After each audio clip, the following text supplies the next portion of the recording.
जी अस्सलाम वालेकुम। उम्मीद है आप सबका वीकेंड अच्छा गुजरा होगा। आज जो दो अहम बातें हैं, एक तो है जो इंडिया का प्लेन क्रैश हुआ था दुबई में।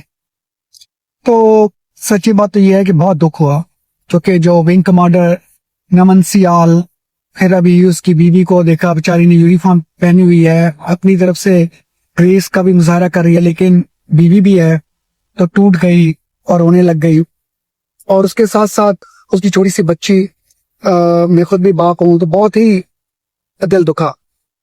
और उम्मीद है कि दोनों मुल्कों में ये जो चल रहा है सिलसिला, जिसकी वजह से इतनी जानें जा चुकी हैं, इनको अकल आए। लेकिन इसके साथ साथ ये भी सच है कि जो इंडिया की बेइज्जती हुई है पूरी दुनिया के सामने, उसका बड़ा मजा आया। अच्छा हुआ है, इनको इनके गरूर की सजा मिली है। काश के नमन सियाह बच जाता, एजेक्ट कर जाता तो बहुत ही ज्यादा मजा आता। कि पूरी दुनिया ने देखा है, पहले डोनाल्ड ट्रंप पहले ही बता चुका है कि हमारे शाहीनों ने इनके गरूर को कैसे नीचे किया है। और फिर अब पूरी दुनिया ने देख लिया कि जो डोनाल्ड ट्रंप कह रहा था वो सही कह रहा था। इनकी टेक्नोलॉजी देखी, ये तेजाज तेजाज करते थे, अब तेजाज जे थंडर के मुकाबले में तो ऐसा लगता है जैसे खिलौना भी नहीं है। और फिर इसके बाद जो सबसे अहम चीज ये है कि दुनिया में कोई भी जो फर्म है या कोई भी इंसान है, वो कभी भी अपने ऊपर आंच नहीं आने देता। तो अगर आप देखें तो जो फ्रेंच कमांडर है कैप्टन लोने, उन्होंने साफ कह दिया है कि ये हमारे तैयारों का राफेल का मसला नहीं था, ये इंडियन पायलट्स की नाअहली है। और आपने देखा है कि कैसे जो इंडियन पायलट्स हैं उनका पूरी दुनिया में सिर्फ मजाक उड़ रहा है। और कैप्टन लोने ने यह भी कहा कि 140 तैयारी आपने फिजा में लाकर खड़े कर दिए और पाकिस्तान ने आपकी तबीयत ठीक कर दी।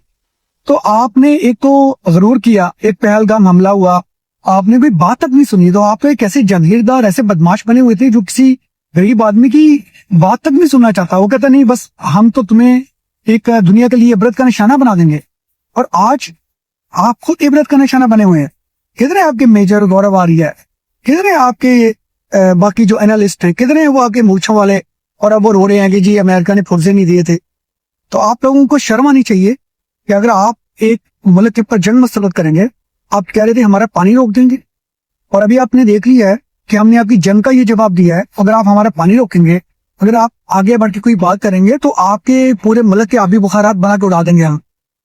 तो हम बतौर इंसान दुख में शरीक हैं कि विंग कमांडर अफशान अख्तर के, उसकी बच्ची के, उसके बूढ़े वालिद के, और बाकी सब ऐसे पेरेंट्स के जो जंग में जो लोग शहीद होते हैं दोनों तरफ से। लेकिन अगर आप हमारे मुल्क की तरफ आंख उठाकर दिखेंगे तो फिर तो ऐसा कोई जज्बा रहेगा ही नहीं। वो इसके साथ साथ दूसरी खबर भी इंडिया से ही है, वो है धर्मेंद्र फौत हुए हैं। अब देखिए, अब हम कैसे, आप लोग हमें मजबूर करते हैं ये नफरत की बातें करके। आपने जो अपने भागने के लिए छोड़े हुए हैं, गौरव आर्य जैसे लोग, अर्नब गोस्वामी जैसे लोग, वरना हम तो बचपन से ही जो इंडियन एक्टर से कितना प्यार करते बड़े हुए हैं। अब धर्मेंद्र मेरा भी हीरो था। हम बचपन में वो ही वॉज ही मैन। मुझे याद है कि जब हम ये जो VCR की फिल्में किराए पर लाते थे तो घर में मुश्किल आना पड़ता था। मसलन जितेंद्र की फिल्में अलाउड नहीं थी क्योंकि वो जरा अजीब सी होती थी और फैमिली के साथ बैठकर नहीं देखते। और इसी तरह राजेश खन्ना की कुछ देख सकते थे, कुछ नहीं। लेकिन जब भी हम कहते थे धर्मेंद्र की है, तो अम्मी डैडी कहते थे हाँ कोई बात नहीं, वो ले आओ। इनके कितना महफूज फील करते थे कि यार ये बंदा जो भी करता है एक अच्छी फिल्में करता है। और मुझे जाती तौर पर धर्मेंद्र से सीखने का मौका मिला कि हीरो कैसे होता है। क्योंकि अगर आप नोट करें तो हमारे आसपास तो कोई ऐसी मिसालें नहीं है। जब मैं बचपन में किराना स्टोर पे चीजें लेने जाता था तो अम्मी सर पकड़ लेती थी कि 100 की मंगाई है, 200 का बिल बना दिया है। जब आप दूध लेने जाते थे तो आपको पता चलता था आधा पानी डाल दिया है हमारे मुसलमानों ने, हमारे अंकल आंटीज ने। तो हमें हीरोज वक्त नजर आते थे धर्मेंद्र जैसे, अमिताभ बच्चन जैसे, जो बताते थे कि ईमानदार होना कितना अहम है, बहादुर होना कितना अहम है, अपने सुनों पर डट जाना कितना अहम है। यानी कि हर बंदा जो कह रहा है उसको खुश करने के लिए आप जो है हर एक की हाँ में हाँ मिलाते रहें।